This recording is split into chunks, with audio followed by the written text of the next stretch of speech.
ৰাজ্যৰ মুখ্যমন্ত্ৰী হিমন্ত বিশ্ব শৰ্মা ডাঙৰীয়াই সামাজিক মাধ্যম যোগে কৰ্মচাৰী আৰু পেঞ্চনাৰসকলৰ কাৰণে এটা ভাল খবৰ শ্বেয়াৰ কৰিছে। তেখেতে লিখিছে, ৰাজ্যিক কৰ্মচাৰী, পেঞ্চনাৰ তথা তেওঁলোকৰ নিৰ্ভৰকাৰীসকলৰ স্বাস্থ্য সুৰক্ষাৰ দিশটোক প্ৰাধান্য দি আমি আগবঢ়োৱা এক বিশেষ আঁচনি হৈছে আয়ুষ্মান অসম মুখ্যমন্ত্ৰী লোকসেৱক আৰোগ্য যোজনা। বিগত এটা বছৰত 1.89 লাখ পঞ্জীয়ন আৰু 3.15 কোটি টকা পৰিশোধৰ সৈতে আমাৰ চৰকাৰৰ এই গুৰুত্বপূৰ্ণ পদক্ষেপে স্বাস্থ্যজনিত বিভিন্ন প্ৰেক্ষাপটত সকাহ প্ৰদানৰ লগতে উপকৃত কৰিছে। সামাজিক মাধ্যম যোগে সন্মানীয় মুখ্যমন্ত্ৰী মহোদয়ে এই ভাল খবৰটো শ্বেয়াৰ কৰিছে। তেখেতে বিগত এটা বছৰত আয়ুষ্মান অসম মুখ্যমন্ত্ৰী লোকসেৱক আঁচনিৰ অধীনত কেনেদৰে উপকৃত হৈছে সেই কথা জনাইছে।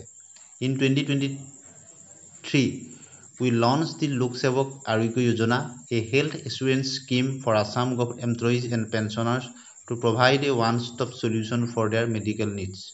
1.8 lakhs have already registered themselves and we have paid 3.15 crore in medical bills.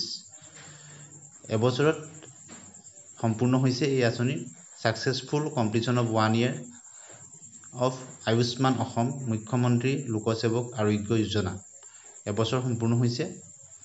সেই উপলক্ষে মুখ্যমন্ত্ৰী মহোদয়ে সামাজিক মাধ্যম যোগে জনাইছে 1 year long milestone, 1.89 lakhs registrations of the employees and 3.15 crore paid.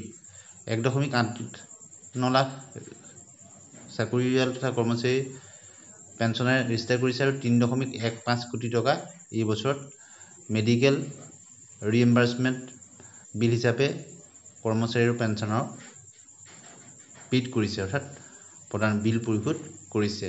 এই খবৰটো মুখ্যমন্ত্ৰী মহোদয়ে সামাজিক মাধ্যম যোগে জনাইছে। ধন্যবাদ।